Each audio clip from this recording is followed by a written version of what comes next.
이제 엑기스죠.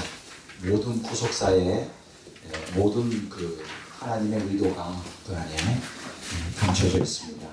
여러분들 열심히 배워서 이 마지막 때 진리 전쟁에서 승리하시기를 바랍니다. 잠시 기도하겠습니다. 하나님 아버지 감사를 드립니다. 오늘도 저희에게 이 귀한 시간을 허락해 주셨습니다. 복음의 진리로 승리하기를 원합니다. 진리 가운데 거하고 행함으로 생명이 되기를 원합니다. 성령님 함께해 주심으로 이 마지막 영적 전쟁에서 승리할 수 있도록 역사하여 주시옵소서. 오늘도 감사를 드리며 예수 그리스도의 이름으로 기도를 드립니다.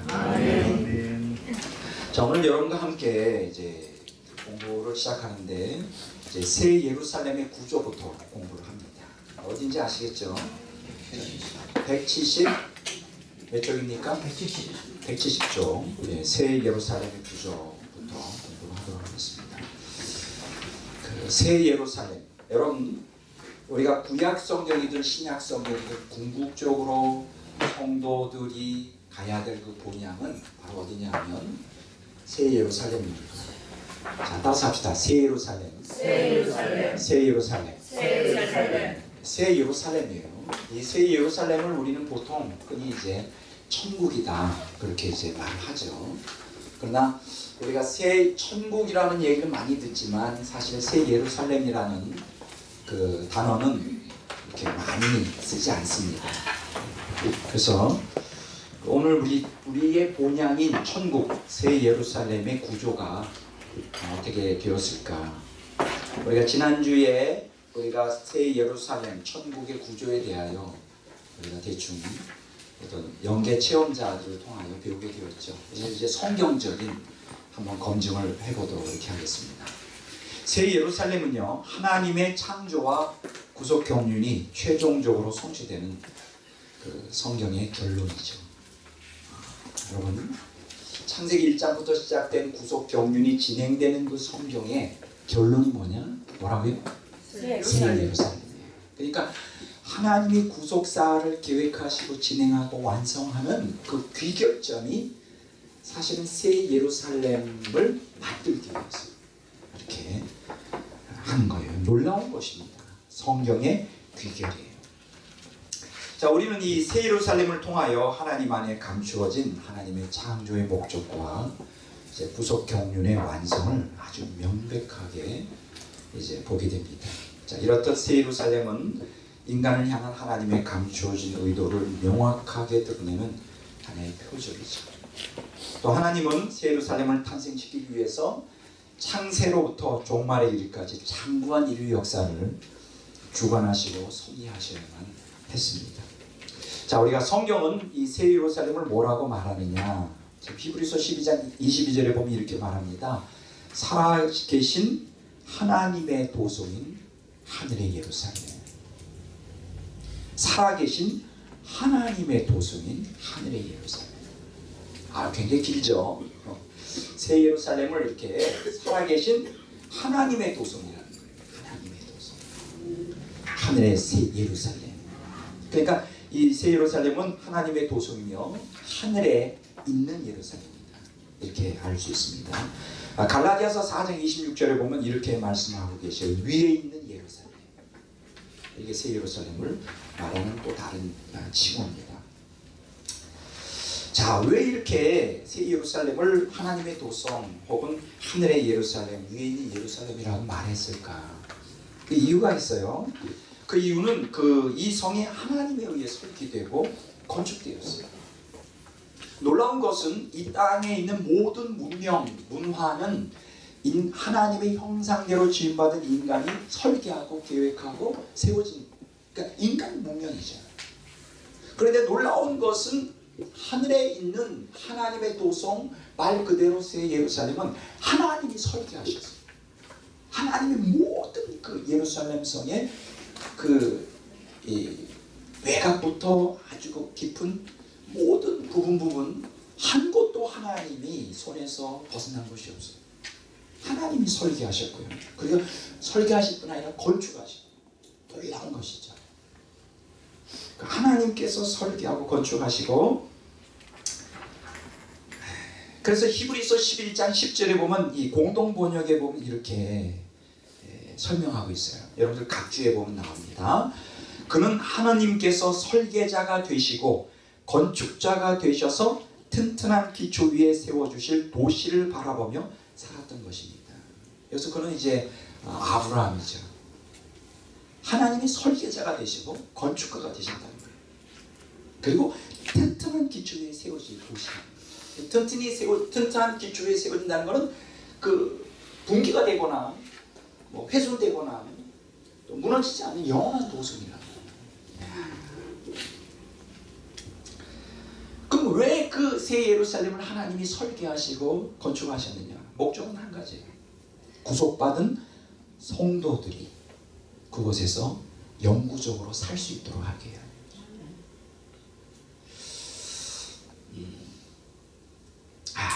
이걸 보면 하나님이 여러분 이렇게 생각하시면 돼요. 지금 여러분들이 신앙생활하면서 우리가 소망을 갖는 것은 하늘나라에 우리의 집을 하나님이 설계하시고 계획하시고 건축하고 계시다는 거예요. 우리만을 위한 하나님 나라의 그 집들을 흥분되지 않으세요? 우리가 이 땅에 우리 한국 사람들은 특히 이 집의 소유에 대한 굉장히 강한 집착을 갖고 있어요. 이제 그것이 이제 땅 투기로 나오고 뭐 그 이제 주택 투기로 나오는데 이제 미국 같은데 가보면요, 미국 사람들은 집 사는 걸 그렇게 애착을 많이 갖지 않습니다. 근데 한국 사람들은 미국 이민 가자마자 제일 먼저 하는 게 자동차를 사고 그다음에 집을 사요. 물론 그게 다 빚이지만 그리고 그 집을 사놓고 너무 행복해하죠. 내 집이 있다는 거예요. 그런데 이제 문제가 되는 건 뭐냐면 이 집을 다 이 모기지 론을 받아서 융자를 받아서 보통 20년이 30년이에요. 집을 사는. 그러면 집을 딱 사놓고 보통 이제 최소한도 15만 불에서 20만 불 이제 되죠. 보통 싼 거는.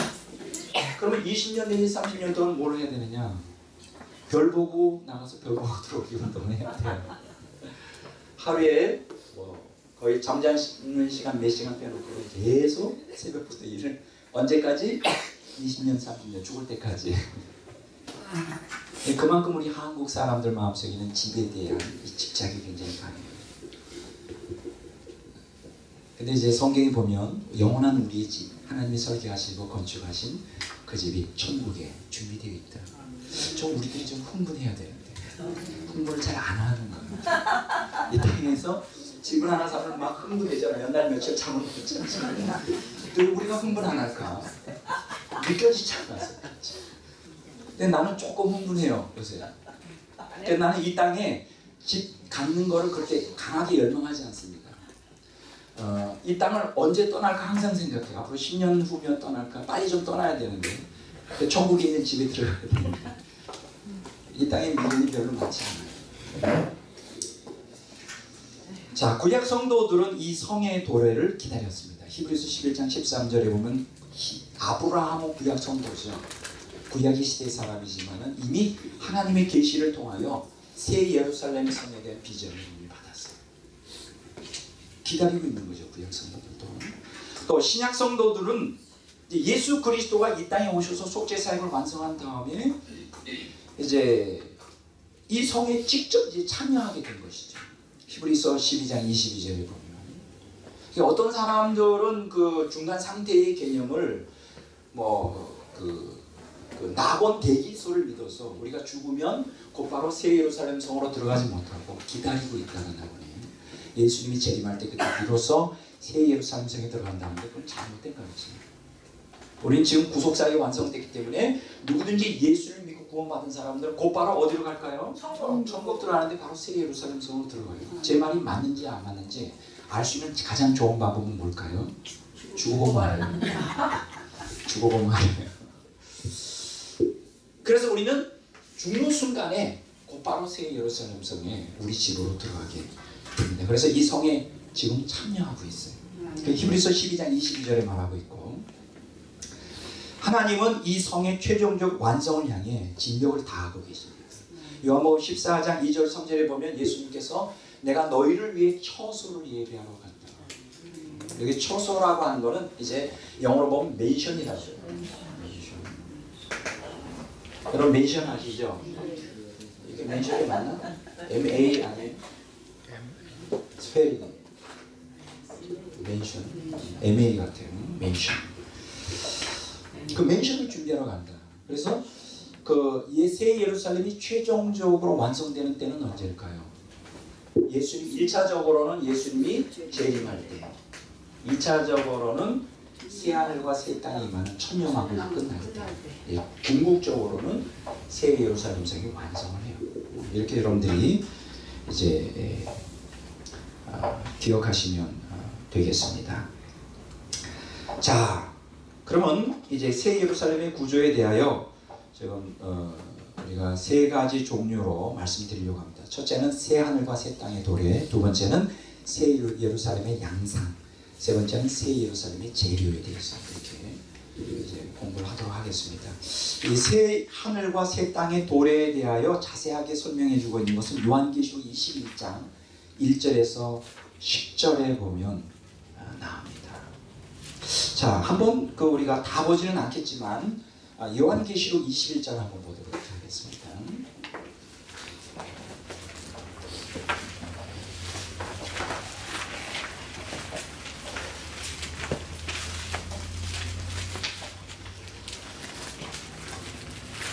자, 요한계시록 21장 1절에서 2절 다시 보도록 하겠습니다. 찾으셨죠?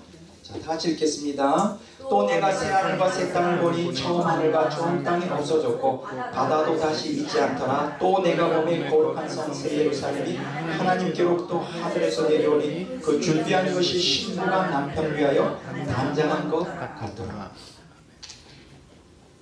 자, 여기 보면 처음 하늘과 처음 땅이 없어졌고 바다도 다시 있지 않더라. 여기서 우리가 깨닫게 되는 것은 지금 궁극적으로 구속사가 완성되는 천년왕국이 끝나면 지금 기존에 있는 우주, 지구를 포함한 우주는 없어집니다. 다른 말로 말하면 물질계가 완전히 사라져요. 그리고 새 하늘, 거기 보세요. 또 내가 봄에 거룩한 성 새 예루살렘이 하나님께로부터 하늘에서 내려온다. 자, 하늘에서 새 예루살렘은 어디서 내려와요? 하늘에서 내려와요. 네, 하늘에서 내려오는데 누구로부터 내려온다? 하나님으로부터 내려온다. 하나님. 여기서 두 가지 사실을 아주 놀라운 사실을 우리가 깨닫게 됩니다. 이 구조를 통하여 새 예루살렘 성이 하늘에서 하나님께로부터 내려온다. 이게 무슨 얘기냐? 우리가 들어갈 새 예루살렘 성은 천국의 전부가 아니라는 거예요. 자, 우리가 지난번에 한번 간단히 얘기했죠. 지금 이 우주가 155억 광년인데 거기에 이제 우리가 지구 중심 원리에 의해 지구가 우주의 중심으로 서 있죠. 그리고 지구 위에 팔레스타인 땅에 예루살렘 성이 있죠. 그렇죠? 거기가 예루살렘 성. 예루살렘 성. 마찬가지로 새 하늘과 새 땅도 같은 구조인데 이 옛 하늘과 옛 땅에 우주가 있듯이 새 하늘과 새 땅에도 우주와 같은 광대무변한 엄청난 하나님의 창조한 세계가 있는 거예요. 그리고 거기에 이제 그 새 땅이 있어요. 그리고 그 위에 팔레스타인 땅에 예루살렘이 있듯이 거기에 새 예루살렘이 있는 것이죠. 그러니까 여러분들이 기억하셔야 될 것은 이제 오늘 설명하겠지만 새 예루살렘의 규모에 대해서 공부할 때 그것이 하나님이 새롭게 창조하는 세계의 전부가 아니라는 생각을 가져야 됩니다. 여러분 기억하셔야 될 건 여기 새 예루살렘 성이 있다면 그 주변에 엄청난 낙원 지역이 있고 뭐 이런 거는 자세하게 성경이 안 나오기 때문에 말하지는 않지만 지금 우리가 성도들의 궁극적인 목적지인 새 예루살렘이 새 하늘과 새 땅의 전부가 아니라는 거예요. 그걸 여러분들이 인식하세요. 그러니까 엄청난 거예요. 지금 이 우주가 150억 광년인데 이 규모도 엄청난데 그것과는 비교할 수 없을 정도로 새 하늘과 새 땅은 엄청난 거예요. 그리고 두 번째, 하늘로부터 내려온다고 그랬어요. 새 예루살렘이. 그러니까 하늘에 속해 있는, 새 하늘에 속해 있는 새 예루살렘 성이죠. 근데 그 하나님께로부터 내려와요. 그러니까 여기서 두 번째 우리가 깨닫는 것은 천국에 하나님이 예속되어 있는, 종속되어 있는 존재가 아니죠. 제가 지난번에 말씀드렸잖아요. 천국은 바로 하나님이 창조한 세계라. 하나님이 태초에 하나님이 천지를 창조한다고 할 때 창세기 1장 1절에 그 하늘이라는 것은 그 히브리어로는 복수로 되어 있다고 그랬죠. 그래서 헤븐스라고 되어 있죠. 헤븐스, 복수예요. 그럼 여기서 말하는 복수는 뭐냐? 히브리인들의 하늘 개념은 세 가지 개념을 갖고 있다. 첫째 하늘, 둘째 하늘, 셋째 하늘. 그렇죠? 첫째 하늘은 어디라고 그랬어요? 공중이죠. 대기가 있는 공중. 둘째 하늘은 어디라고 그랬어요? 해와 달과 별이 있는 우주. 세 번째, 셋째 하늘은 어디라고 그랬어요? 천사들과 하나님의 보좌가 있는 우리가 말하는 천국. 자, 그런데 하나님이 보면 창세기 1장 1절에 보면 태초에 하나님이 하늘들을 창조했어요. 거기에 천국이 창조된 게 나온단 말이죠. 천국은 하나님과 더불어 영원전부터 있었던 것이 아니라 천국은 피조물들 위해, 특히 1차적으로는 천국은 영적인 존재인 천사들이 거주하는 곳이죠. 그래서 천사들을 짓기 전에 먼저 천국을 건설하시고 창조하시고 그 다음에 천사들을 만들고 그 다음에 이제 지구를 만든 다음에 그 다음에 물질계, 천사를 만드는데 이 천국의 영계죠. 영계를 만들고 그 다음에 천사를 만들고 그 다음에 물질계를 만들죠. 물질계를 만든 다음에 세 번째로 그 다음에 이제 그 인간을 만들죠. 이렇게 순서가 되어 있어요. 그래서 여기서 한 가지 재미있는 것은 인간은 죽었다 깨어나도 이 우주 만물, 영계와 물질계가 죽었다 깨어나도 이 우주가 어떻게 창조되어 있는지 알 수가 없어요. 왜냐하면 우주가 창조된 다음에 인간이 창조되었으니까. 한 가지 놀라운 사실은 천사들은 이 우주가 창조되기 전에 창조가 됐어요. 그렇죠? 그래서 천사들은 그 비밀을 알아요. 우주가 창조될 때에 거기 있었단 말이죠. 그래서 저는 천국 가면 제일 먼저 물어보고 싶은 게 뭐냐, 우주가 창조될 때 그 곁에 있었는데 어땠어요? 물어보고 싶어요. 천사들한테. 재밌을 것 같아요.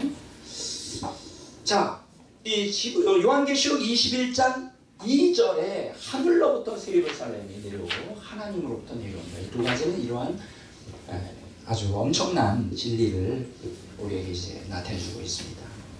자, 계속 이제 보시도록 이렇게 하겠습니다. 자,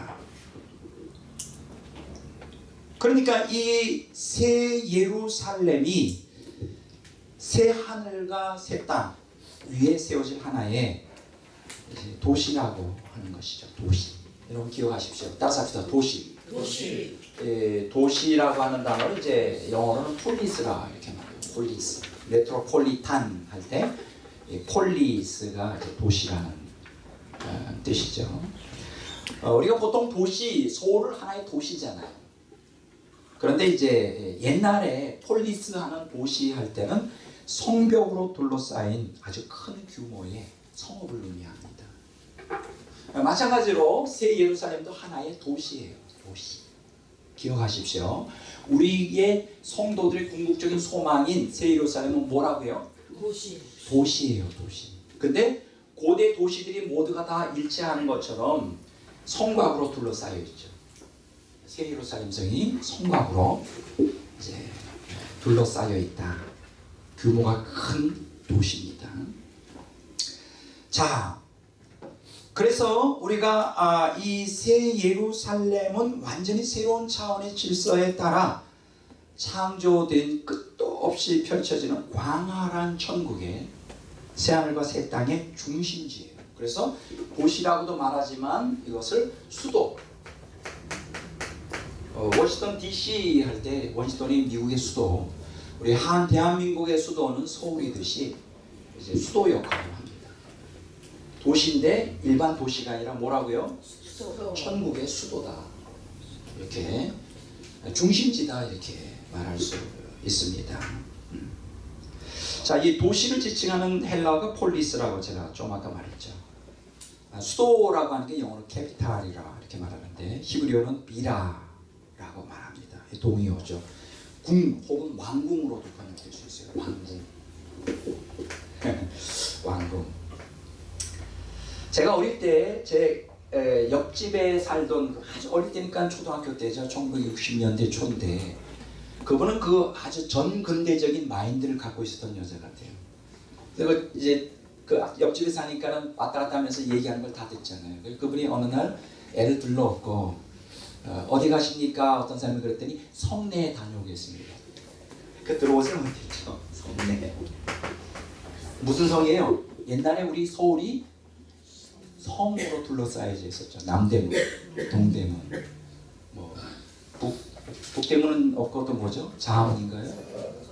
네, 서대문. 네. 어쨌든 성으로 둘러싸여 있어요. 그러니까 이 사람이 아줌마가 성내에 다녀온다는 거는 이제 우리 현대어로 번역하면 시내에 다녀오겠다는 얘기인데 그게 얼마나 독특하게 들리든지 조선시대 사람들은 그렇게 생각했단 말이에요. 성내에 다녀오겠다. 그런데 성에서도 그 이제 우리 광화문에 보면 거기 궁이 많잖아요. 궁궐, 왕궁. 근데 이 폴리스라고 하는 새 예루살렘을 도시라고 말하는데 그건 수도, 캐피탈이라고도 말하기도 하고 왕궁이라고 하는 뜻도 갖고 있어요. 그렇게 번역할 수 있어요. 히브리어로.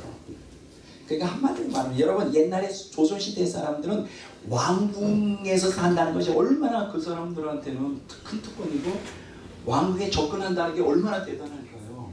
아무나 못 들어가잖아요. 파수들이 다 지키고 있잖아요. 거기는 왕이 허락한 사람만 들어가거든요.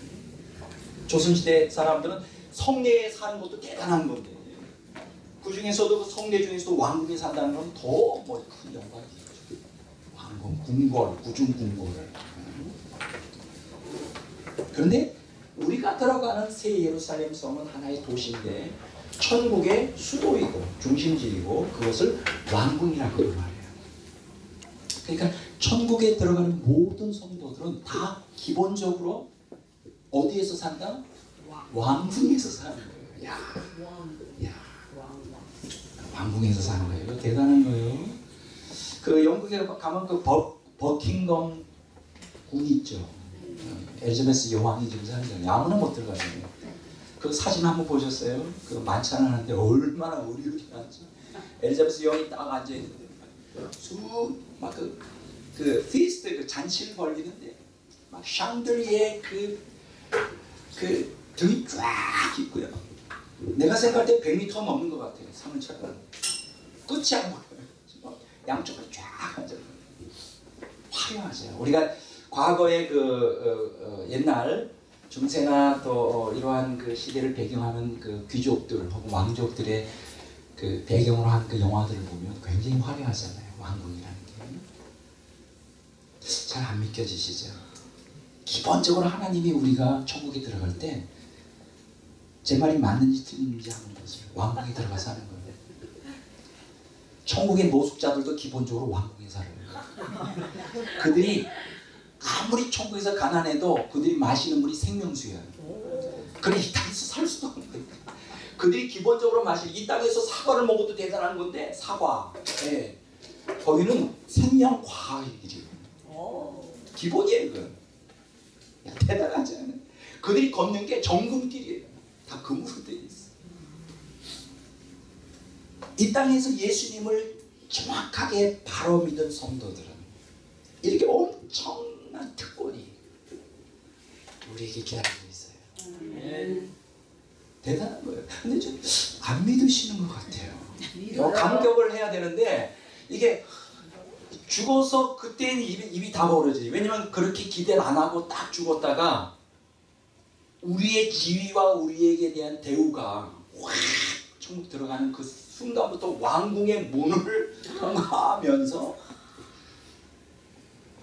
그때 감동받으려고 지금 그때 감동받으세요. 지금 참으셨다.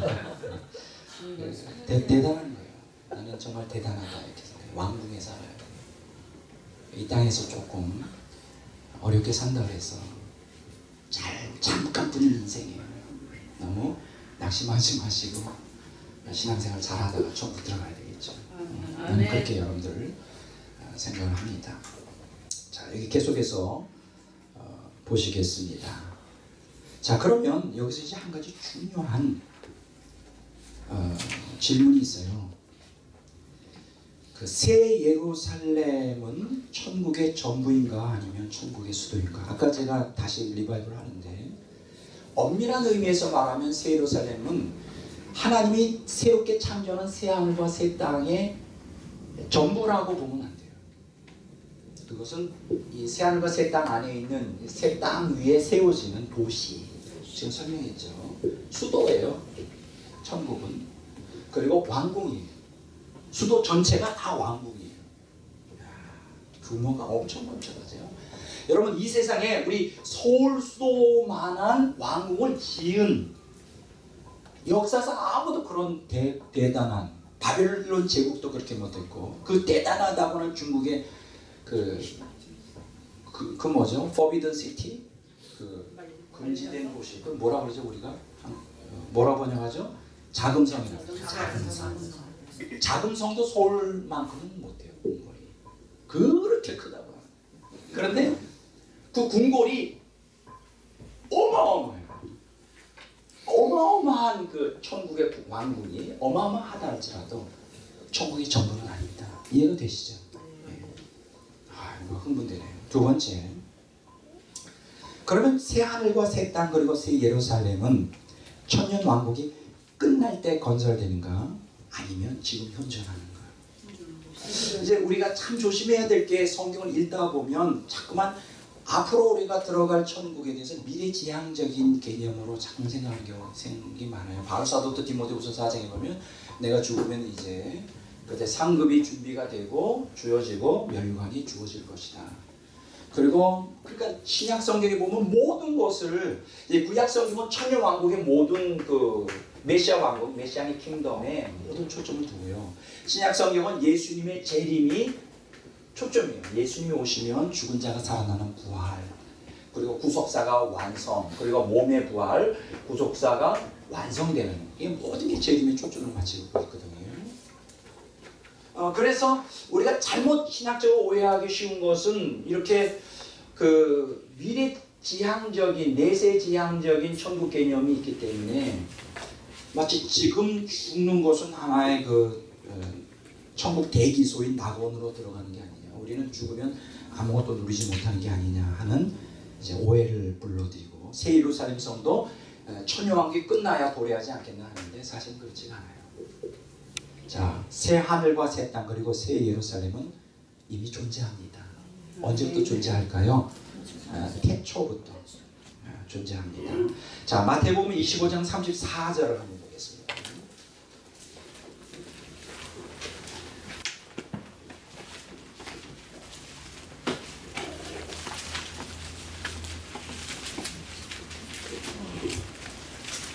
마태복음 25장 34절, 25장 34절, 다 같이 읽어보겠습니다. 그때에 임금이 그 오른편에 있는 자들에게 이르되 내 아버지께 복받을 자들이여 나와 창세로부터 너희를 위하여 예비된 나라를 상속받으라. 자, 여기 보면 창세로부터 너희를 위해 예비된 나라를 상속하라. 여기서 창세로부터, 이게 무슨 얘기일까요? 이제 헬라어를 풀어보면 From the foundation of the world, 킹 제임스 버전 이렇게 나와요. 이게 뭐냐면 세상의 기초가 놓여질 때부터. 그럼 세상의 기초가 언제 놓여졌습니까? 창세기 1장 1절에 나오죠. 그러니까 하나님이 태초에 천지를 창조했다 할 때, 그때 하늘, 천 할 때, 그때도 첫째, 둘째, 셋째 그 천국 다 의미하는 건데, 그때부터 새 예루살렘 성은 존재하고 있었어요. 단지 구약 성도들은 예수 그리스도의 구속 사역이 완성 안 되기 때문에 그림이 떡이었지만, 그러나 이제 예수님의 속죄 사역, 속죄 사역이 완성된 다음부터는 이제 모든 사람들이 예수님의 피를 의지하여 예수 믿는 사람들이 다 곧바로 어디로 들어갈까요? 천국 새 예루살렘 성으로 들어갑니다. 이게 아주 놀라운 것이죠. 그래서 그 여기에 보면 세상에 기초가 놓여 있을 때부터 새 하늘과 새 땅은 존재했다. 자, 제가 한 가지 질문하겠습니다. 새 하늘과 새 땅은 언제부터 존재했다고요? 태초.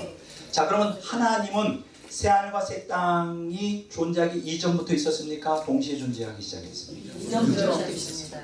다시 말하지만 새하늘과 새 땅은 누구를 위해 예비된 나라예요? 천사들과 인간들을 궁극적으로 위해서 준비된 거예요. 피조된 세계라는 것이죠. 그러니 하나님이 얼마나 대단한 분인가 여기서 한번 우리가 깨닫게 됩니다. 그리고 이미 초기 태초부터 새하늘과 새 땅, 새 예루살렘 성은 있었고 그것과 동시에 이제 뭐가 창조되느냐? 옛 하늘과 옛 땅이라고 하는 이 우주가 창조된 것이죠. 그러나 그 우주는 언제 끝난다? 천년왕국이 끝날 때 모두가 다 사라지게 됩니다. 우리 한번 보겠습니다. 베드로후서 3장 한번 보겠습니다.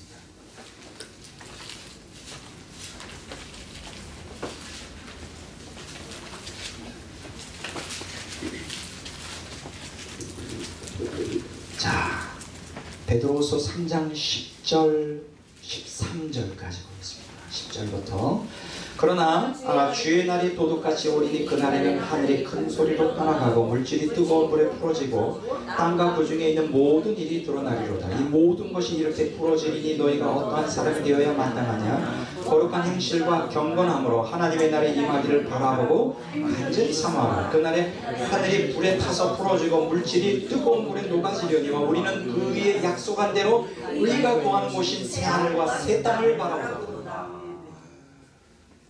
여기 보면 주의 날은 어느 날일까요? 예수님이 재림하는 날일까요? 아니면 천년왕국이 끝나는 날일까요? 천년왕국이 끝나는 날입니다. 천년왕국이 끝나는 날에 그날에 하늘이 큰 소리로 떠나가고 여기서 말하는 하늘은 옛 하늘을 얘기하죠. 옛 창조에 속해 있는 하늘이 사라져버립니다. 떠나가고 물질이 뜨거운 불에 풀어지고 땅과 그 중에 있는 모든 것이 이제 드러난다. 이제 여기 보면 물질이라고 하는 것이 케이노스라고 하는 헬라어인데 이게 원자라는 뜻입니다. 헬라어 원어에 보면 그래서 원자 분열이 일어나면서 여러분 지금 우주과학자들이 그것을 그대로 이 성경에 있는 말씀대로 가르쳐요. 여기 보면 첫 하늘과 첫 땅이 끝나요. 천년왕국이 끝날 때 그러면서 하나님의 날이 임하기를 간절히 바라고 여기서 말하는 하나님의 날이 임한다는 건 천년왕국이 끝나고 정말 새 하늘과 새 땅이 도래하는 그날을 간절히 사모하라는 거죠. 그날에 하늘이 불에 타서 풀어지고 물질이 뜨거운 물에 녹아지려니와 여기 보면 물질이라는 단어 나오잖아요. 물질 이게 이제 히브리 원어에 보면 이제 원자 그렇죠. 그래서 새 하늘과 새 땅을 바라본다 이렇게 말해요. 지금 한 가지 재미있는 것은 현대 우주 물리학에서 지난주에 제가 말씀드렸죠. 이 우주가 무에서 창조되었다는 거예요. 시간과 공간과 물질이 전혀 없는 거예요. 시간과 공간, 물질, 에너지가 전혀 없는 거예요. 놀라운 거예요. 공공연하게 무신론자들이 공공연하게 우주가 무에서 창조되었다라고 그들이 나서서 얘기를 해요. 옛날에 이거 있을 수도 없는 거예요. 진화론이 강조될 때는 그냥 우주는 스스로 존재하는 것이다. 스스로 존재한다고 그랬는데 과학이 발달하면서 무에서 탄생했다. 근데 무에서 이제 여기 이제 탄생하는 지점이에요. 무에서 탄생하는데 여기 이제 이제 시작되는 것이죠. 시작되는 것인데 여기서 탄생하는데 이게 무한한 에너지가 축적이 되면서 갑자기 폭발했다는 거예요. 근데 이 사람들이 모순을 일으켜요. 무에서 창조됐다는 것은 시간과 물질과 공간과 에너지가 없는 상태에서 태어났다는데 그러면 무한한 에너지는 도대체 뭐예요? 그러니까 이 사람들은 풀 수가 없어요. 현대 물리학 가지고도 하나님이 창조했다고 하기가 굉장히 싫으니까 우주가 스스로 자기가 자기를 만들었다. 누가 그렇게 말했다고요? 스티븐 호킹이라는 사람이 그렇게 했어요. 어떻게 우주가 그럼 우주는 도대체 무예요? 그러면 또 다시 원점으로 돌아오게 되는 거예요. 근데 여기서 한 가지 중요한 것을 말해요. 이 사람들이 특이점이라는 단어를 말해요. 특이점. 따라서 합시다. peculiarity라고 영어에서 말하는데 따라서 특이점. 특이점. 네, 이거는 이제 물리학 전문 용어입니다. 자, 우주가 특이점에서 시작돼서 특이점으로 돌아간다는 거예요. 특이점이라는 것은 시간과 공간과 물질, 에너지가 시작되는 그 순간. 그래서 특이점에서 우주가 폭발하여 대폭발을 통하여 시작돼요. 이제 블랙홀이라는 걸 아시죠? 예, 블랙홀은 뭐냐? 이 시간과 물질과 공간과 에너지를 잡아먹는 거예요. 그러면서 이제 점점 이제 블랙홀들이 많아지면서 결국은 무로 다시 돌아간다. 이게 현대 물리학에서 가르쳐요. 무에서 시작된 우주는 다시 뭐로 돌아간다? 특이점에서 시작되어서 다시 특이점으로 무로 돌아갈 수 있다라고 말합니다. 이것은 무엇을 얘기해 주느냐? 우리가 성경이 무에서 창조되어 결국은 현대 우주가 무로 돌아갈 수 있다는 그 성경의 가르침을 뒷받침해 주는 이론이죠. 물론 이 현대 우주 물리학이 다 맞는 것은 아니지만, 자, 지금 새 하늘과 새 땅은 이미 존재합니다. 태초부터. 그리고 그와 더불어 하나님은 이 현 우주를 만드셨어요. 그리고 구속사가 완성되는 천유왕국이 끝날 때 현 우주가 어떻게 될까요? 물질계는 다 사라집니다. 그러면 왜, 참 이게 참 부수적인 얘기를 자꾸 해서 시간이 흘러가는 게 안타깝지만, 그러면 왜 하나님이 영의 세계, 영계만 만들지 않고 물질계를 만들었을까? 그건 뭐냐면 아주 하나님이 특이한, 이거를 여러분들이 정확하게 이해하셔야 돼요. 인간 구속 경륜을 이해하려면 왜 하나님이 물질계를 만들었는가를 이해해야 돼요. 인간은 두 가지 이중적인 존재죠. 육체와 몸이라고 하는 육체와 영혼이 이렇게 두 가지 측면을 갖고 있어요. 야, 인간은 참 특이한 존재예요. 육체라고 하는 건 물질적인 것이잖아요. 영혼이라는 것은 영적인 것이잖아요. 영적, 물질적.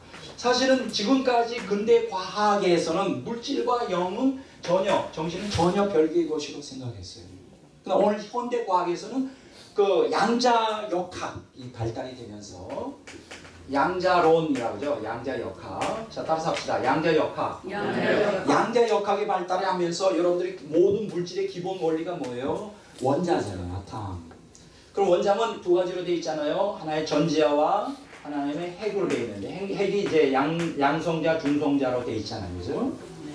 근데 양성자와 중성자는 각각의 그 소립자로 되어 있죠. 그걸 갖다가 우리가 뭐라 하냐면 쿼크라고 그러죠. 쿼크. Q-A-R-K. 쿼크. 따라서 합시다. 쿼크. 이 쿼크는 코리안 발음이고요. 쿼크 하는 게 이제 미국식인데 우리 그냥 코리안 발음으로 합시다. 쿼크. 이 쿼크 소립자로 되어 있는데, 놀라운 것은 이 소립자의 세계, 그러니까 양자의 세계로 들어가면 이 소립자의 세계에서는 물질이 파동이 됐다가 파동이 무질이 됐다. 파티클이라고 하는 물질이 소립자가 파동이 뭡니까? 웨이브인데 파동이 뭐예요? 물질이 아니죠. 놀라운 거예요. 그러니까 사실은 지금 영적이라는 것과 물질적이라는 것이 같이 상응하는 거예요. 무슨 얘기하다가 좀 여기까지 나왔는지 모르지만, 왜 하나님이 현 우주를 물질계를 만들었어요? 인간은 하나님께서 육체와 영혼을 같이 결합된 존재로 만들었어요. 만드신 이유식이 뭘까요? 인간을 두 가지예요. 선별하기 위해서. 육체라고 하는 이 동물적인 욕망, 영혼이라고 하는 고귀한 그 초월적인 세계를 추구하고, 육체라는 물질적인 세계를 추구하는 이 양면성을 인간에 넣어서 인간은 참으로 갈등이 많은, 정말로 그런 존재를 말해요. 왜냐하면 이러한 아주 특이한 형태로 인간을 만들어서 이 땅에서, 지구에서, 물질계에서 우리를 테스트하기를 원하세요. 그리고 두 번째는 연단하기를 원하세요. 그래서 우리는 날마다 하나님의 뜻과 내 욕망 가운데서 갈등할 수밖에 없는 존재. 그게 정상이에요. 정상이라고요. 자, 그러나 이제 구속사가 다 완성되면 이 육체가 이제 없어집니다. 육체가 없어지고 영혼이 감싸고 있는 영체가 남게 되죠. 영체. 여러분 기억하세요. 육체가 없어진다고 인간이 이런 식으로 존재하는 것은 아니에요. 고기동선처럼. 홀령이 아니라고요.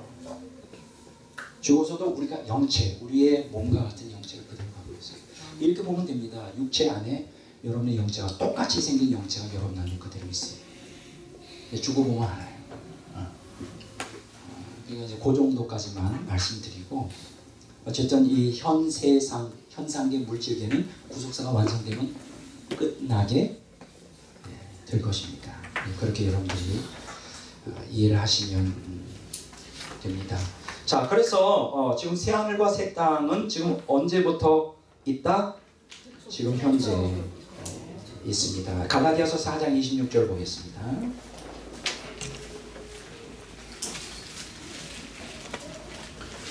갈라디아서 4장 26절 다 같이 읽겠습니다. 찾으셨죠?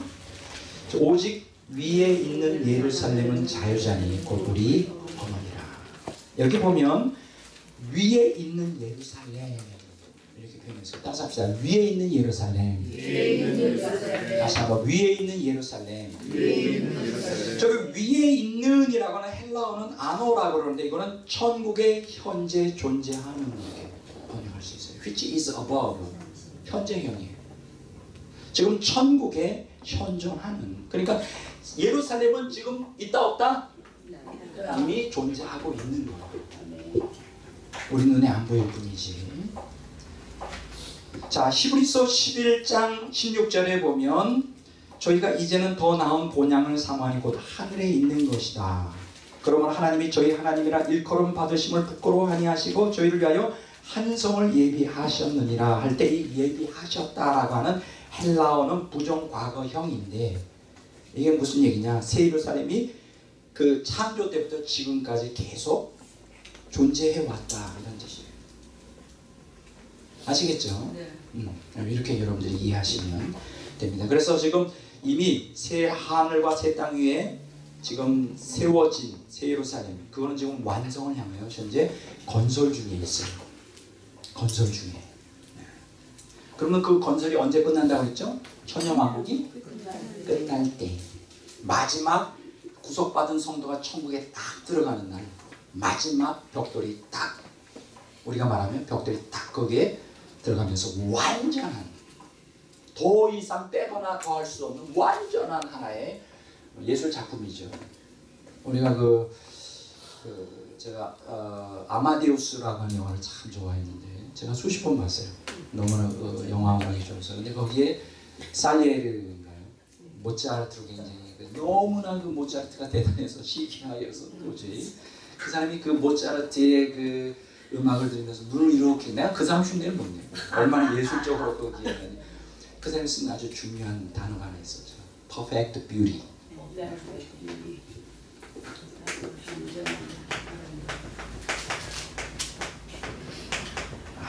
다른 건 내가 뭐 기억이 잘 안 나는데 그 음악을 들으면서 Perfect beauty 이렇게 나와요. 완전한 아름다움. 자, 새 예루살렘, 완성된 새 예루살렘 성은 말 그대로 Perfect beauty. 대단합니다. 기대가 됩니다. 자, 그러므로 우리가 엄밀히 말해 예수 그리스도의 속죄 사역으로 말미암아 오늘날 성도들은 육체적 죽음 이후에 음부의 낙원 구역에 머물지 않고 이제 새 예루살렘에 들어가 거주하게 되죠. 자, 히브리서 12장 우리가 지난번에 공부한 거예요. 한번 그래도 처음 듣는 분들을 위해서 좀 한번 읽어보고 넘어가도록 하겠습니다. 히브리서 12장 22절로 23절.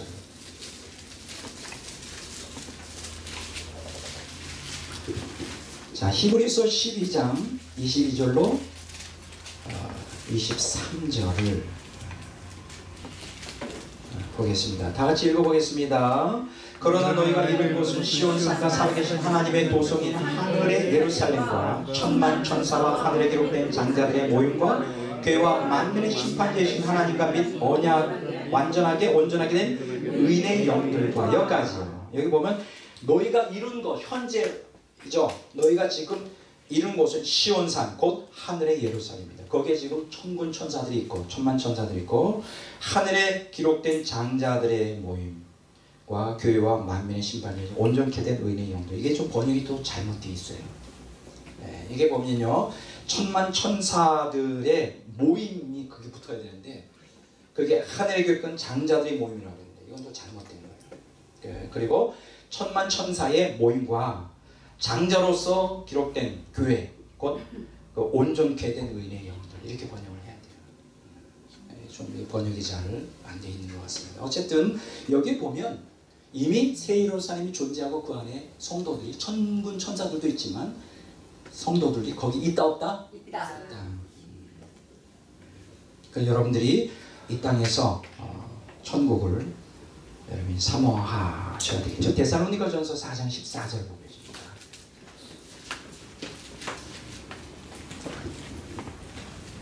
자, 데살로니가전서 4장 14절.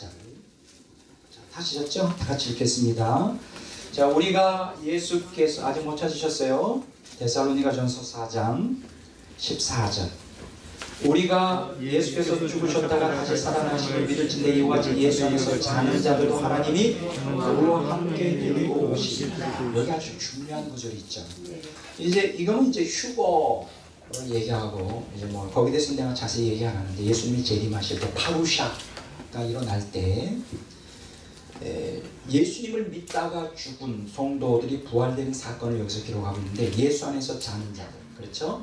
죽어있는 성도들은 하나님이 그와 함께 데리고 오십니다. 여기서 그는 누굴까요? 예수님이죠. 하나님이 그와 함께 데리고 오시리라. 하나님이 그와 함께 데리고 오시다. 이게 무슨 뜻일까요? 어디에서 데려온다는 거예요? 예수님이 데려온다는 건데, 공중으로 부활시켜 예수님이 공중으로 성도들 데려온다는 건데, 어디에서 데려온다는 거예요? 함께 데려온다는 거예요. 예수님과 함께. 쉽게 얘기하면 이걸 이렇게 풀면 됩니다. 이미 지금 죽는 성도들은 다 어디가 있어요? 새 예루살렘 성에 들어가 있어요. 예수님과 함께 삽니다. 그러나 재림 때에 파루샤 공중의 휴거가 일어날 때 천국에 사는 성도들을 예수님과 함께 데려온다. 부활시킨다. 여기서도 이 구절은 굉장히 강력하게 지금 성도들이 천국에 살고 있다는 걸 시사해주고 있는 거예요. 예수님과 함께 있다가 예수님이 데려오는 거예요. 어디로? 성도들을 지상, 그 공중으로. 이렇게 여러분들이 이해하시면 틀림없습니다. 자, 히브리서 12장 28절에 보면 진동치 못할 나라라고 했어요. 우리가 진동치 못할 나라를 받았다. 이 진동치 못한다는 건 뭐예요? 뭐 이 땅에는 아무리 좋은 궁궐 위에 살아도, 아무리 좋은 맨션에 살아도 지진이나 홍수는, 화재는 재앙에 취약하잖아요. 그러나 천국에 있는 예루살렘 성에 있는 그 나라는, 천국은 진동하지가 않아요. 어떠한 외부의 환경에 의해 훼손되거나 하지 않습니다. 얼마나 좋습니까? 얼마나 좋아요. 그래서 히브리서 13장 14절에 보면 영구한 도성이라, 영구한 도성이다, 이렇게 말할 수 있습니다. 그리고 또 성경을 보면 이제 새 예루살렘 성을 고린도서 5장 1절에 보면 하나님께서 마련하신 집 곧 하나님의 손으로 지은 것이 아닌 하늘에 있는 영원한 집이다. 사람의 손으로 지은 것이 아닌 하늘에 있는 영원한 집. 영원한 집. 그것을 마태복음 13장 43절 26장 29절에 보면 그것을 아버지 나라라고 해요. 다시 합시다. 아버지 나라. 아버지 나라. 아버지 나라. 아버지 나라. 마가복음 14장 25절에 보면 하나님 나라라 또 이렇게 칭합니다. 그리고 베드로후서 1장 11절에 보면 뭐라고 표현해 주느냐? 구주 예수 그리스도의 영원한 나라. 구주 예수 그리스도의 영원한 나라. 어디? 새 예루살렘. 하나님 아버지의 나라. 하나님 아버지의 나라. 하나님 나라. 이게 무슨 뜻일까요? 천국이 새 예루살렘 성에 하나님이 주체가 되십니다. 하나님 나라에. 하나님 나라에 들어가려면 하나님의 뜻에 순종하는 사람만 들어가요. 여러분 이거 기억하세요. 천국은 아무나 들어가는 것이 아니라 하나님의 뜻을 행하는 자만. 왜냐하면 하나님 나라이기 때문에. 그리고 천국은 예수 그리스도를 주님으로 구주로 믿는 사람만 들어가요. 그래서 아버지 그 아들 구주 예수 그리스도의 영원한 나라예요. 베드로서 1장 11절. 그 아들의 사랑의 나라예요. 그러니까 예수님을 무시하고 하나님을 무시하고 자기 마음대로 살아가는 사람들은 절대 천국 들어갈 수 없죠. 제가 이런 얘기를 여러분들에게 누누이 해요. 오늘 현대 기독교인들의 문제가 뭐냐, 신앙 따로 삶 따로가 너무나 이게 안타깝습니다. 이거는 잘못된 신앙 때문에 그래요. 예수 믿으면 구원받는다고 하는데 도대체 예수 믿는 믿음이 도대체 뭐예요? 뭐가 믿음이에요? 예수 믿습니다 하면 그 믿음이에요? 물론 마음의 고백도 중요하지만 중요한 것은 마음의 고백이 우리의 삶의 생활로 그대로 나타나지 않는 것은 가짜의 믿음이에요. 이거 구원할 수 있는 능력이 없어요. 내가 분명히 말씀드립니다. 오늘 왜 기독교가 타락을 하고 오늘 한국 기독교만 봐도 그렇죠. 사회의 지탄의 대상이 되고 있어요. 사회 지탄의 대상이 되고 있는데 목회자들이나 교인들이 지탄의 대상이 되는 이유 뭐예요? 그들이 믿는 마음의 신앙이 생활로 연결이 안 돼요. 삶으로 나타나요. 행함으로 나타나지 않아요. 성경에 분명히 빛과 소금이라고 말했고 분명히 우리가 예수님이 우리 위해 죽은 것은 하나님의 안에서 의가 되고 선한 열매를 맺게 하려고 죽으셨다고 했는데, 그리고 예수님이 우리를 위해 죽으신 것은 사나 죽으나 이제는 우리가 아니고 주님이 우리의 전부가 되도록 하기 위해 죽으셨다고 누누이 성경에 말하고 있는데, 우리 현대 기독교인들에게 예수님은 나의 욕망을 채워주는 수단의 그가 많은 경우에 나는 이게 안타까워요. 잘못 믿고 있는 거예요. 잘못된 신앙 때문에. 지금 천국은 하나님의 나라예요. 그러면 하나님의 나라면 하나님의 뜻을 따라 살아 신앙생활 하는 사람만 들어가는 거예요. 천국은 예수 그리스도의 나라예요. 예수 그리스도의 뜻을 따라 행하는 사람만 들어가는 거예요. 요한일서 한번 보겠습니다.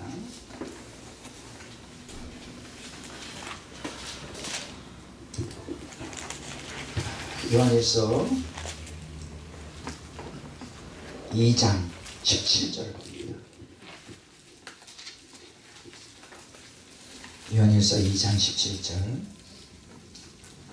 다 같이 읽어보겠습니다. 이 세상도 그 종류도 지나가되 오직 하나님의 뜻을 행하는 자는 영원히 거하느니라.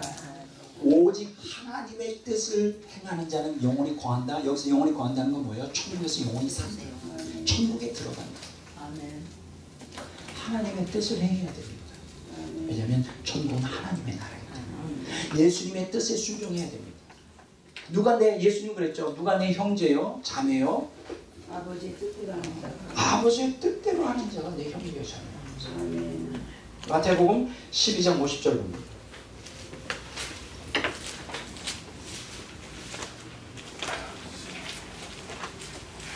다 같이 읽겠습니다. 누구든지 하늘에 계신 내 아버지의 뜻대로 하는 자가 내 형제요, 자매요, 어머니이니라. 하나님의 뜻대로 하는 자가 내 형제요, 자매요, 어머니다. 그러면 하나님의 뜻이 도대체 뭐죠? 뭐가 하나님의 뜻이에요? 그것은 하나님의 뜻이라는 게 뭐냐? 자, 누가복음 8장 한번 보겠습니다.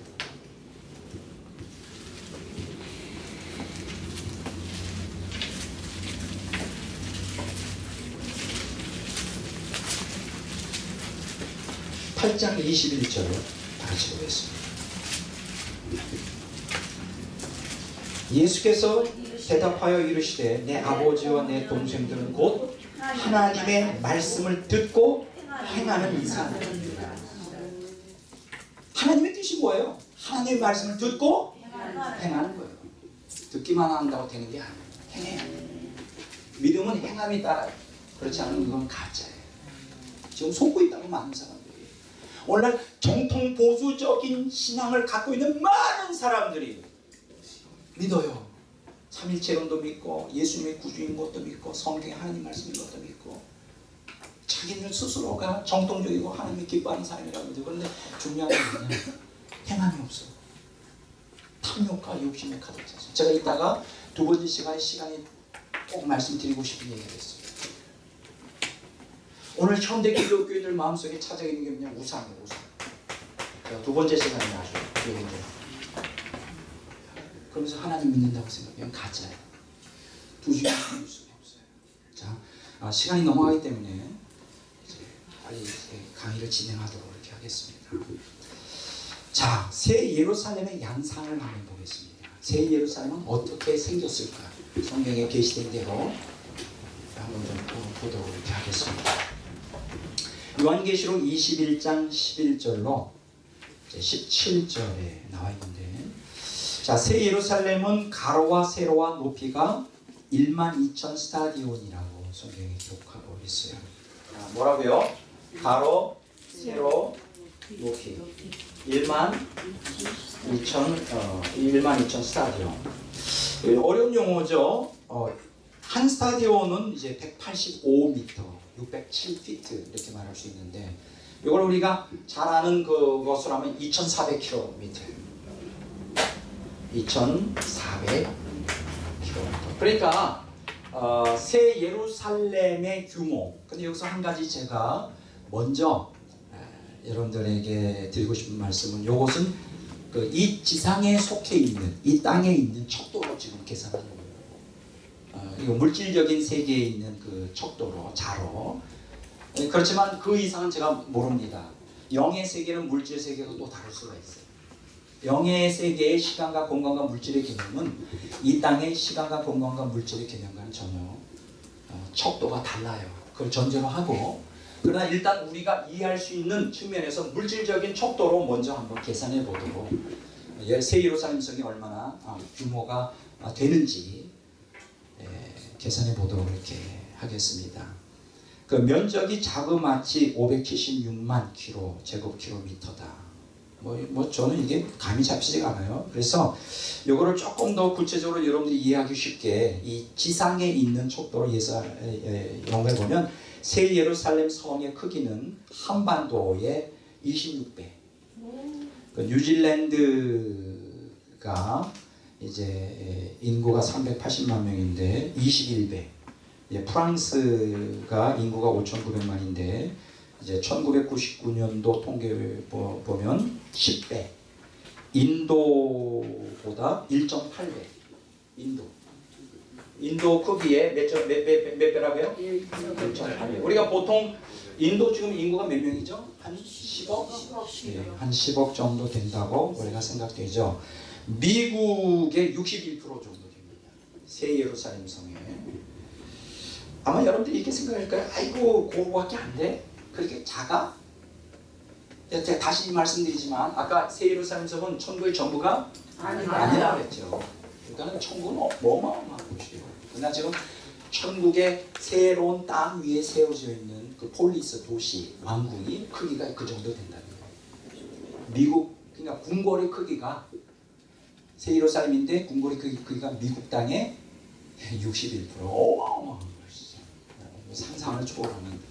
이 지구상에는 그런 문명이 결코 한 번 더 앞으로도 있을 수가 없는 것이다. 이렇게 여러분들에게 말씀드릴 수가 있습니다. 그러니까 어쨌든 거대한 왕국이에요. 인도 땅의 1.8배, 미국 땅의 62%. 그 정도로 일단은 기본적으로 알고 계시고, 그리고 이 새 예루살렘을 둘러싸고 있는 성곽의 높이가 이제 144규빗이라고 나와 있는데, 성경에 보면 한 규빗은 이제 성인 팔꿈치 길이를 말해요. 45.6cm.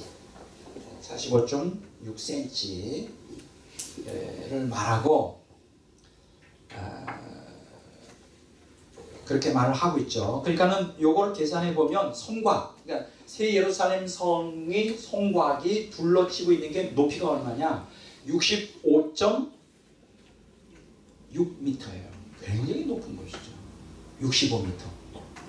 성곽의 높이가. 그리고 거기에는 이제 12개의 문으로 성으로 딱 둘러싸이고 아무나 못 들어가죠.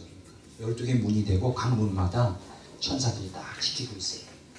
천사들이 허락을 해야만 들어갈 수가 있어요. 이야, 대단합니다.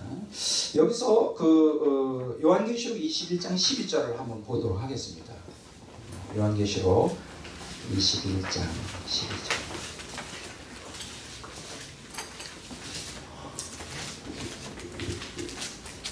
같이 읽겠습니다. 크고 높은 성곽이 있고 12문이 있는데 문에 12천사가 있고 그 문을 위해 이름을 썼으니 이스라엘 자손 12지파의 이름들이야. 이렇게 말합니다.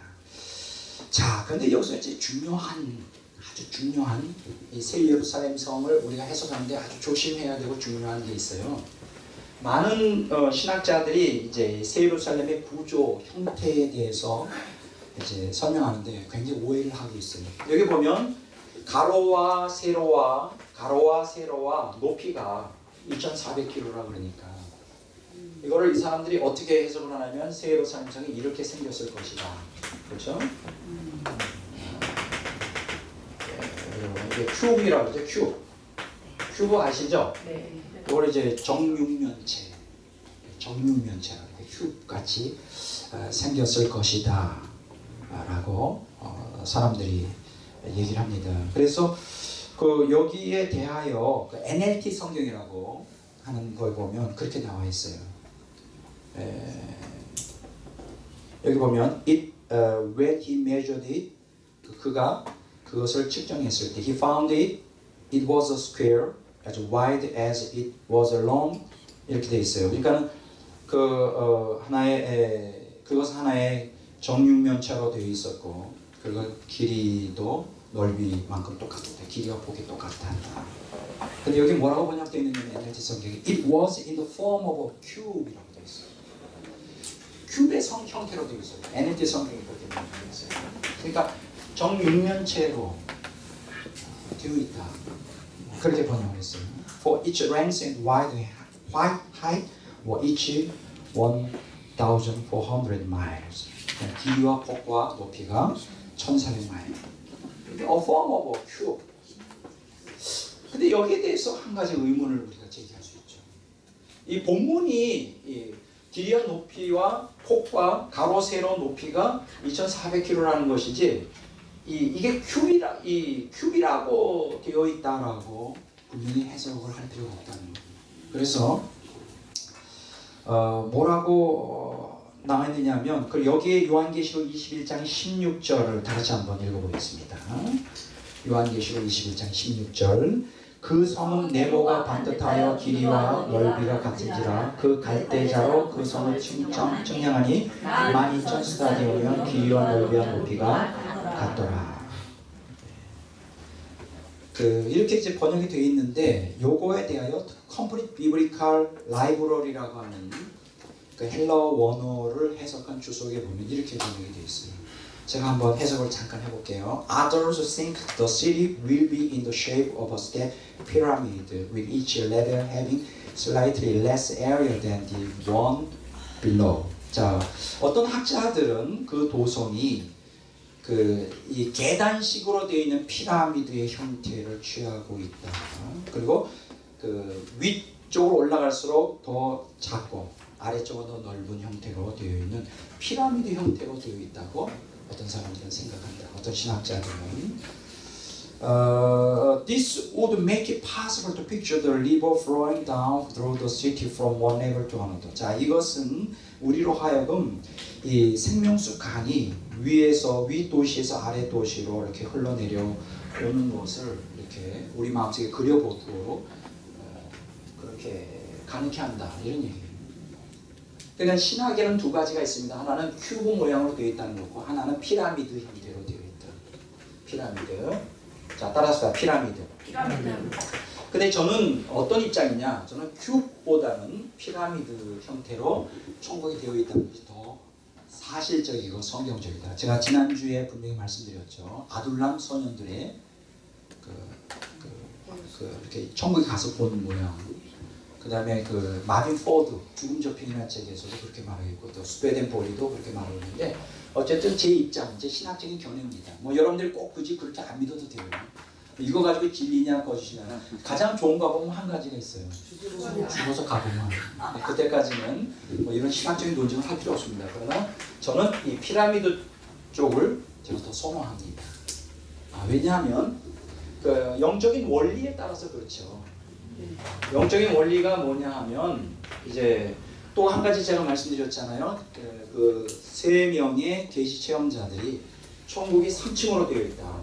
1층, 2층, 3층으로 되어 있다. 그럼 만약에 이것이 이제 그것을 기초로 한다면 위로 올라갈수록 작아질 수밖에 없는 것이. 영적으로 성숙한 사람은 숫자가 작아질 수밖에 없는 거예요. 여기 하나님의 보좌가 이제 있고 그렇다면 이제 피라미드 형태가 더 성경적이고 바르다. 그러나 이건 참고만 하세요. 이거 가지고 싸울 필요가 없어요.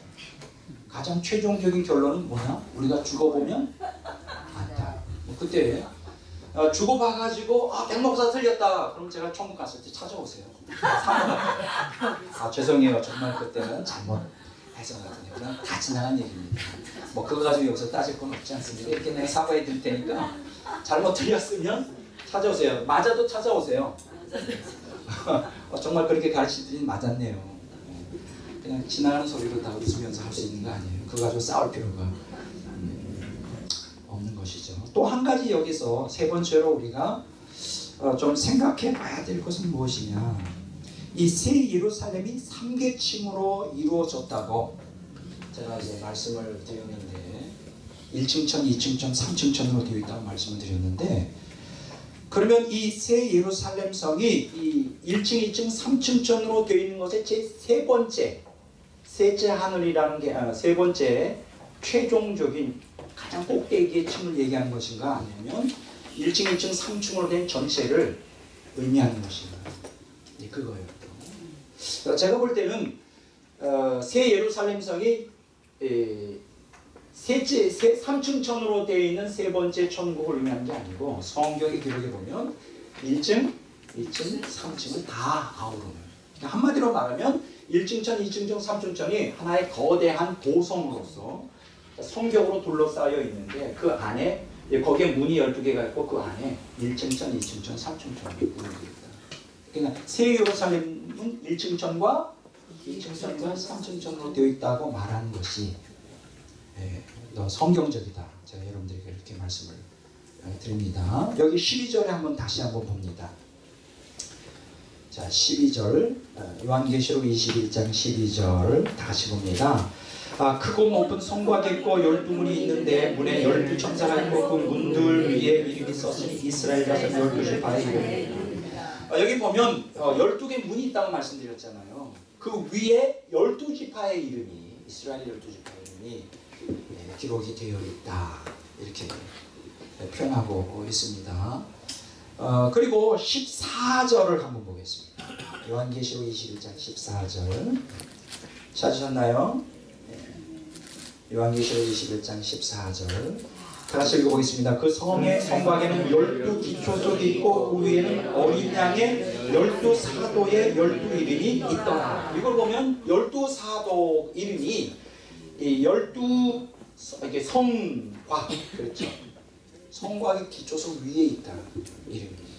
자, 여러분들이 상식적으로 보면 12지파는 누구를 대표하죠? 구약 성도를 대표합니다. 신약의 12사도는 누구를 대표하죠? 신약의 성도를 대표하죠. 자, 에베소서 2장 20절 한번 봅니다.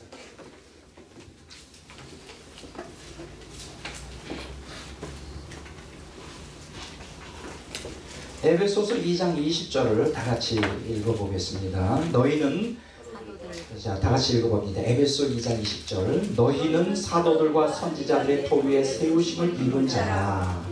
그리스도 예수께서 친히 모퉁이 돌이 되셨느니라. 여기 보면 너희들은 하는 신약 성도들 얘기하는 것이죠. 사도들과 선지자들, 신약의 사도들과 신약의 선지자들 위에 세워져 있다. 그러니까 그들이 대표하는 거예요. 사도들이. 그래서 이 12진주문 위에 12지파의 이름이 있다는 건 구약 성도를 의미하고요. 또 성곽의 기초석 위에 12제자, 사도들의 이름이 있다는 건 신약을 성도를 의미하기 때문에 그러니까 이 예루살렘 성으로 들어가려면 1층층이든 2층층이든 3층층이든 성곽에 있는 문을 통과해야 되거든요. 그건 뭘 얘기하냐. 신구약 성도 전부가 사실 1층, 2층, 3층 새 예루살렘 성 안에 다 들어가 있는 거예요. 그래서 우리가 여기서 결론 내는 것은 새 예루살렘은 3개의 천국으로 되어 있다. 1층, 2층, 3층 천국. 그럼 왜 이렇게 구분하느냐? 지난주에 말씀드렸죠. 영적 성숙의 차이 때문에 영적으로 성숙이 안 된 사람은 1층 천에 밑으로 내려가고 영적으로 성숙된 사람 1층천 통과하여 2층천으로 올라가고 그보다 더 성숙한 사람은 3층천으로 올라간다. 이렇게 말합니다. 근데 아주 중요한 교훈을 했죠. 왜 그렇게 될까요? 그렇게 1층천, 2층천, 3층천이 구분되는 이유는 간단해요. 그건 무엇이냐면 하나님의 빛이 보좌로부터 쏟아져 내려오죠. 하나님의 생명이 빛으로부터 쏟아져 내려오는데 그 영적으로 성숙되지 않은 사람들은 그 빛과 생명을 받을 수 있는 게 감당이 안 돼요.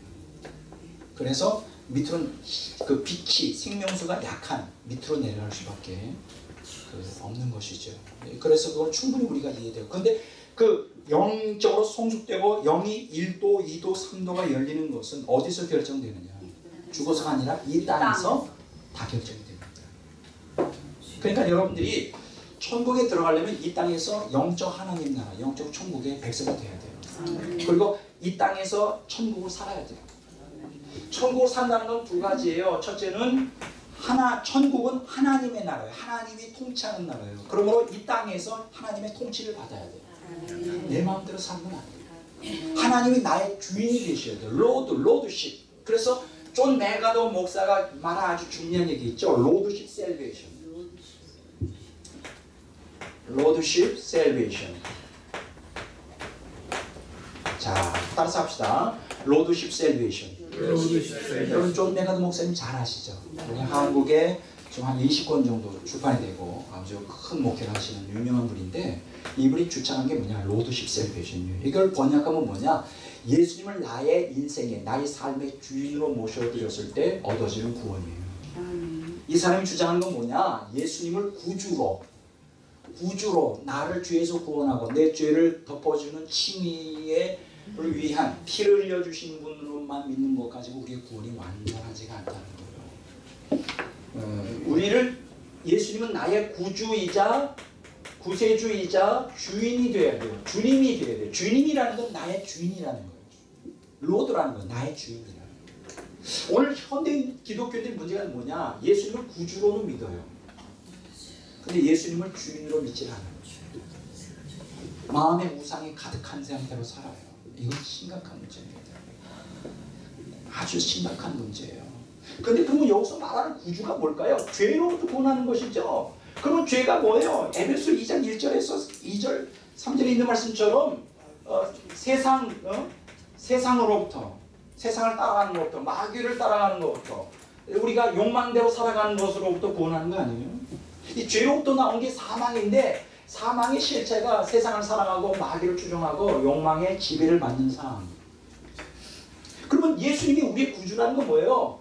그냥 단지 죄를 덮기 위해서 오신 건가요? 아니에요. 그것은 칭의고 성화.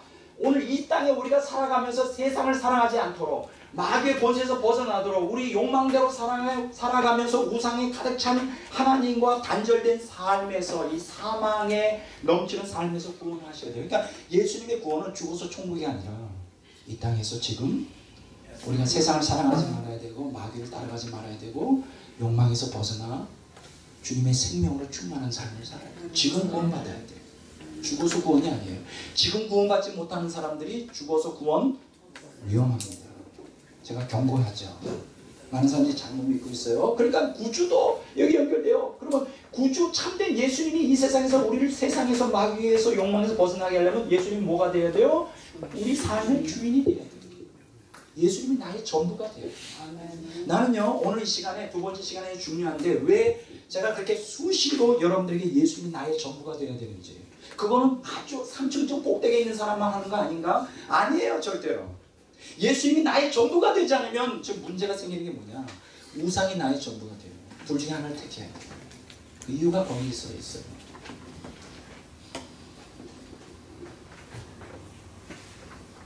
1층천, 2층천, 3층천으로 구분이 되는데 전혀 차원이 다르죠. 어떤 사람들이 3층천에 살게 될까요? 제가 하나같이 예를 들어보도록 그렇게 하겠습니다. 어떤 사람들이 그 3층천 제가 지금 새 예루살렘의 양상에 대해서 얘기를 하고 있죠. 새 예루살렘은 3계층으로 되어 있는데 전 인류가 들어갈 수가 있다. 자, 한번 거기에 대해서 얘기하기 전에 한 가지를 좀 여러분들에게 드리고 싶은 얘기가 있습니다.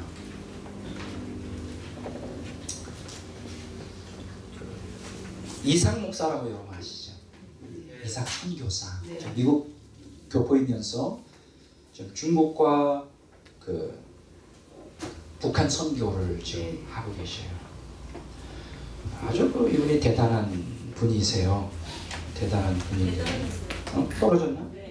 밑에 뒤에 발 밑에. 아, 거봐요. 자료가 없으면 내가 강의하기. 근데 설명하려는데 없어져 그랬어요. 이분이 대단한 분인데요. 중국 선교를 하게 되는데 어느 날 이제 이 스토리를 제가 어디서 봤느냐, 여러분들도 한번 들어보시길 바랍니다. 이삭 목사 유튜브에 들어가면 세상에 감당하지 못하는 삶이라고 하는 제목으로 이분이 간증을 했어요. 세상이 감당하지 못하는 삶. 그래서 이분이 북한에도 1274개 지역에 개척을 했대요. 참 엄청난 일들이죠. 자, 그런데 어떤 얘기를 해주느냐, 이분이 이제 한나라 중국의 청와대학의 근처에서 복음을 전하는데 딱 4장의 전도지만을 하루에 4장씩만 전도를 한대요. 이게 지금 현재하고 과거니까 어떻게 틀려졌는지는 모르겠어요. 그때 당시를 얘기하는 겁니다. 4장씩을 하는데 직접 중국 사람한테 선교사가 전해줬을 때는 중국 돈으로 700~800원을 벌금을 문다고 합니다. 이게 엄청난 돈이죠. 액수가 얼마인지 잘 모르겠어요. 중국 돈 700~800원이면 아십니까? 15만 원.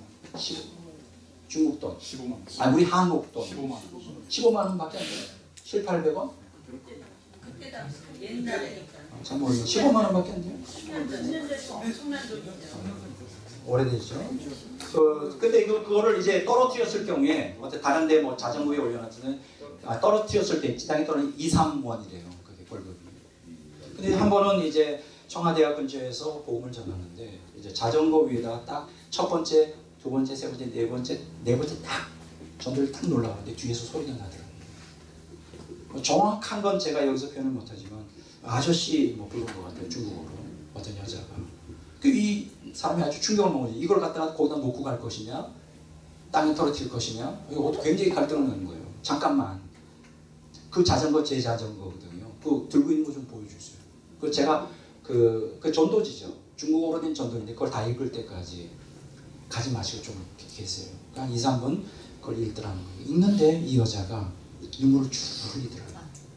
중국어로 된 전도지를 보면서 눈물을 쭉 흘리면서 더 갖다 줄 수 없겠느냐. 이거를. 제가 날짜를 정했다는 게 약속 날짜. 한 보따리를 갖다 달라. 그래서 이제 이상목 선교사님이 그렇게 약속을 하고 집에 이제 호텔에 들어왔는데 정신이 없는 거죠. 이 여자가 누군지를 알아요. 공안인지 첩자인지 모르잖아요. 잘못하면 자기 집에 끌려가게 생긴 거라. 그래서 내가 바보 같다. 너무 바보 같다. 왜 그 약속을 했을까? 도망갔지. 그 약속을 했기 때문에 막 하나님께 기도했다는 거예요. 하나님 어떻게 좋습니까? 가라. 너 약속하지 않았느냐. 그래서 약속된 날짜에 한 보따리 전도지를 가지고 왔어. 이 사람 여자한테 준 거예요. 그 다음에는 이제 이 여자가 예수를 믿게 되는데 이 사람이 어느 정도 IQ가 되냐? 175라고. IQ가 175. 청와대학교에서 톱을 달리는 아주 수재고 전액 장학금으로 공부를 하는 아주 장래가 촉망되는 사람인데 이제 이 선교사를 만난 그날부터 인생이 바뀌기 시작합니다. 예수를 믿기 시작합니다. 그래서 이제 홍콩에 이제 형제들하고 연결 시켜줬다고 합니다. 그래서 7~8개월간 이 여자를 훈련시키도록 그래서 복음을 전하고 그렇게 해서 이때부터 이 여자가 복음을 전하는 사역자가 됐어요. 이제 그동안 가끔 이메일도 주고받고 이렇게 했는데 어느 날 갑자기 실종이 된 겁니다. 연결이 안 되는 거예요.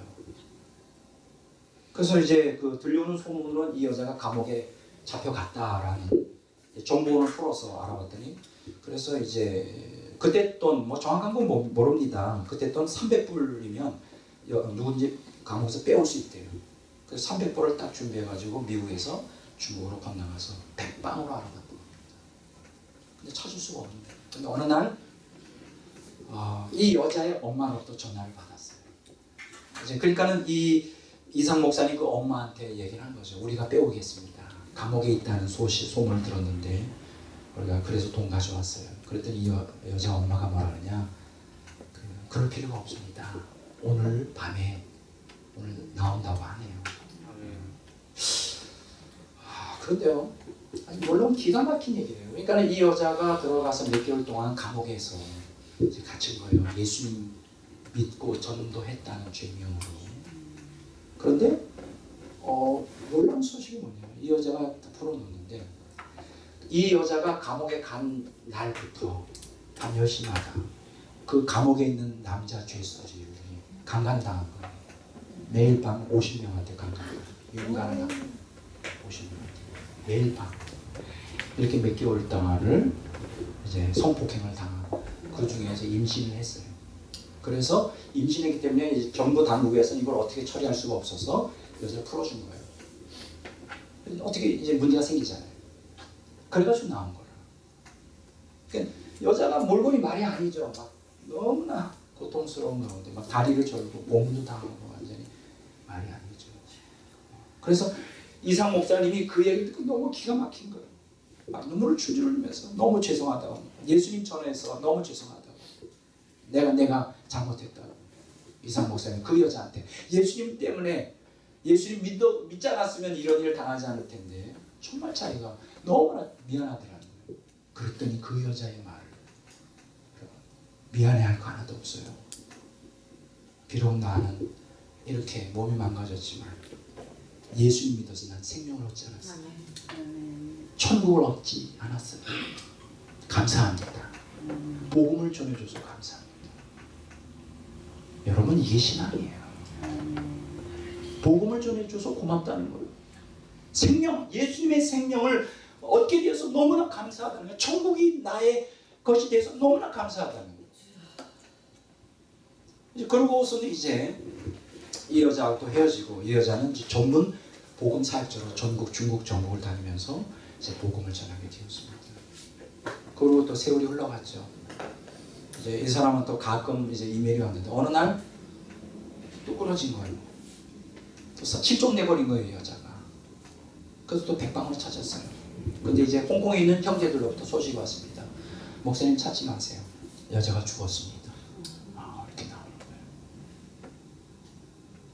그런데 이 여자가 마지막으로 목사님과 헤어지기 전에 복음 전도자로 이제 방방곡곡을 다니기 전에 이런 얘기를 하는 거예요. 나는 하나님의 말씀에 순종하여 살아갑니다. 전도자는 두 벌 옷도 갖지 말라고 했어요. 저는 한 벌 옷만 입고 이렇게 전도를 합니다. 여러분, 나는 이 강의를 하면서 누가 삼층전 성도가 될까요? 그런 여자가 되는 거예요. 아멘. 아무나 하나님 보좌가 있는데 들어가요? 엉터리로 신앙생활하고 마음으로 믿고 행함이 없는데 그 사람들이 천국에서 높은 그 상급을 받아요? 영적으로 성숙해요? 그 여자는 예수 믿은 지 몇 년 안 됐지만 급속도로 영적으로 성숙하는 거죠. 영적 성숙은 한 가지밖에 없어요. 철저히 말씀에 순종하는 사람. 인간적으로 볼 때 이 여자는 정말 바보 멍청이죠. 뭐들은 그렇게 광신적으로 믿어. 적당히 눈치 보면서 타협하면 믿어도 뭐 되는데 그대로 말씀에 그대로 순종하는 거예요. 이런 사람이 삼층천 성도가 되는 거예요. 예수님 믿는 지 몇 년 안 됐지만 그래서 이 땅에서는 예수님 때문에 다 망했지만 그러나 제가 확신하기는 그 안에는 얼마나 강력한 하나님의 임재하심 은혜가 있지 않았겠어요. 주님의 영적 하나님 나라를 이 땅에서 사는 거죠. 이 땅에 몸은 있지만 마음은 천국에 있는 거예요. 바울사도처럼. 이런 사람들이 삼층천 성도가 되어야 되죠. 우리가 감히 어떻게 그 사람하고 레벨이 같을 수가 있어요. 그건 하나님 행한 대로 갚아주셔야 돼요. 자, 그렇다고 꼭 이런 사람이 되어야 된다는 건 아니에요. 나도 감당 못해요. 이것이 신앙의 기준이라고 뭐지? 그럼 저는 삼층동 성도가 절대 죽었다 깨어나도 이렇게 말하면 안 되지만 어려울 것 같아요. 그렇다고 막 살고 싶지도 않아요. 잘못하면 막 신앙생활 하다가 잘못하면 천국과 지옥의 변방에서 놀다가 까불다가 잘못하면 그 지옥에 떨어질까봐 그것도 두려워. 그렇다고 막 이 여자처럼 막 그것도 좀 너무 부담스러워. 그럼 어쩌자는 거예요? 알아서 신앙생활 할게요. 내 신앙에 불리하게 할게요. 지금 제가 이 얘기하는 것은 정신을 차리잖아요. 신앙이 그렇게 우스운 게 아니다. 자, 여기서 우리가 기억할 것은 1층천, 2층천, 3층천이 이제 새 예루살렘의 전부라고 말씀드렸어요. 천국에 우리가 들어가는 전부인데 이제 문제가 되는 건 뭐냐? 여기 의문이 생겨요. 아까 우리가 새 예루살렘성의 규모가 이제 인도 땅에 보면 1점 몇 프로라고요? 1.6이고 미국에 보면 62% 정도. 규모가 사실은 그 왕국으로 따지면 엄청난 규모인데 이 지구보다도 못하고 땅으로 따지면 그렇게 넓지는 않잖아요. 의문이 생겨요. 만약에 지금까지 인류 역사에 500억이나 되는 인간들이 있었지만 거기에 수십억만 들어간다 할지라도 너무 작지 않느냐? 천국이 만약 이 세상의 계산으로 한다면, 다시 말씀드리지만 제가 하는 건 세상적인 그 정도의 기준으로 말씀드리는 거지 저는 가보지 않아서 몰라요. 틀릴 수도 있어요. 그러나 세상의 기준으로 한번 해보자. 수십억이 들어간다 할지라도 너무 작지 않느냐? 인도 땅이 1.6인가 1.8 정도 된다면. 그래서 제가 한번 계산을 해봤어요. 여기 보면 그 Complete Biblical Library라고 하는 책에 요한계시록 21장 6절에 다음과 같은 얘기를 하고 있어요. 제가 한번 번역해 드릴게요. 어떤 사람들은 이것이 이제 큐브 형태로 됐다고 할 때 200억의 인구가 각 사람이 3분의 1마일 정도 3분의 1마일 정도 이제 차지하게 된다. 3분의 1이면 533제곱미터예요. 200억이 들어간다고 할 경우에 533제곱미터 정도 된다는 거예요. 이건 그냥 그 학자들의 추측이고요. 조금 더 우리가 이걸 예를 들어서 큐브 모양으로 됐을 때는 한번 그걸 제가 계산했어요. 여러분들이 기억하셔야 될 것은 이 지상에 있는 도시들은 다 땅을 기준으로 해서 되어 있어요. 공중에 떠 있지 않죠. 그러나 3층천으로 구성되는 천국은 영적인 세계이기 때문에 영적 성숙의 차이에 따라 공중으로 올라갑니다. 어떻게 흘러가는지 모르지만은 그러니까는 보통 지상에 있는 도시들은 이 땅을 기준으로 해서 뭐 그게 아무리 높아봐야 100층 이상 안 되잖아요. 그러나 천국 무한히 올라갈 수가 있다. 그래서 제가 한번 계산을 해봤는데 240km잖아요. 여기 240, 2400. 네? 이게 2400. 가로세로 2400인데 계산해 보면 얼마 정도가 들어가시느냐? 각 성도들이 69억의 인구가 69억의 인구가 천국에서 산다 그럴 때 이 사람들 한 사람당 주어지는 그 평수가 1km 입방미터. 69억이 들어간다. 이건 제 계산이에요. 근데 이게 얼마든지 잘못된 거예요. 잘못됐다는 전제로요. 이게 수학적으로 계산한다 할지라도 1인당 1km 입방미터. 굉장히 큰 거죠. 왜 이게 1km가 굉장히 큰 거냐? 내 거주 공간이 1km라는 거예요. 여기 제가 가지고 있는 하룻밤에 읽는 숨겨진 세계사라고 하는 미야자키의 책에 보면 이제 거기에 정보가 나와요. 무슨 정보가 나오냐면 전 세계에 사람이 생활 공간을 이 사람이 계산했어요. 지금 이 지구의 바다와 육지의 비율이 70.8%와 29.2%예요. 그러니까 바다가 더 사실은 넓죠. 그렇죠? 그러니까 바다가 70.8%를 차지해요. 이 전체 지구에서. 그런데 만약에 모든 땅을 다 깎아가지고 바다에 메우면 지구 표면이 2,400m 깊이까지. 깊이의 바다로 뒤덮여요. 그만큼 이 바다가 엄청나다. 자, 그런데 이제 이 땅만 하더라도 땅이 지구 표면의 29.2%를 차지하는데 땅이라서 다 쓸 수 있는 게 아니라 거기는 사막도 있고 초원도 있고 산악도 있고 인간이 거주할 수 없는 곳이잖아요. 그래서 이걸 다 계산했더니 지금 60억 인구를 따졌더니 한 사람당 쓸 수 있는 가용할 수 있는 그 면적이 얼마냐? 0.02km. 그럼 뭐냐? 20m, 입방미터. 한 사람당 지구인이 맞죠? 0.02km, 그러니까 20m죠. 가로 세로 한 사람이 생활 거주 활동 영역이 20m예요. 1인당.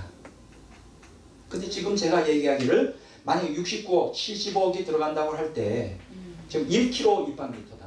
이건 어마어마한 거죠. 그래서 연기 체험자를 보면 자기 집이 막 엄청 거대하다고 하는 게 이해가 돼요. 성이죠.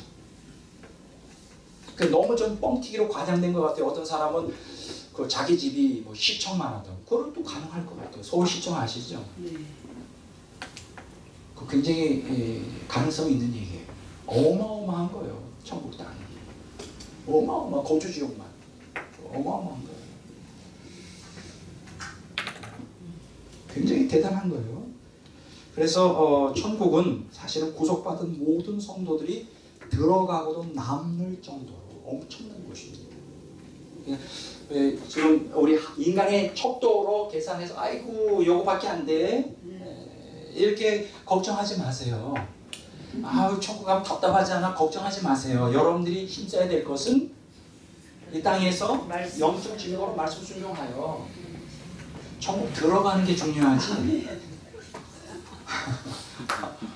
천국에 너무 땅이 좁으니까 걱정할 필요가 없어요. 무진장 무한한 땅이에요. 여러분들 행한 대로 영적 성숙을 따라 상급을 따라 거기에 따라 여러분이 천국 집 위치도 결정이 되고 규모도 결정이 되고 모든 것이 여러분의 미래가 다 결정이 됩니다. 지금 여러분들이 신앙을 따라 천국 집을 지금 지어져 가고 있어요. 하나님이 짓지만 하나님이 짓는 그 재료는 여러분들이 열매예요. 신앙의 열매로 여러분들의 집이 천국 집이 지어져 가는 것이죠. 자,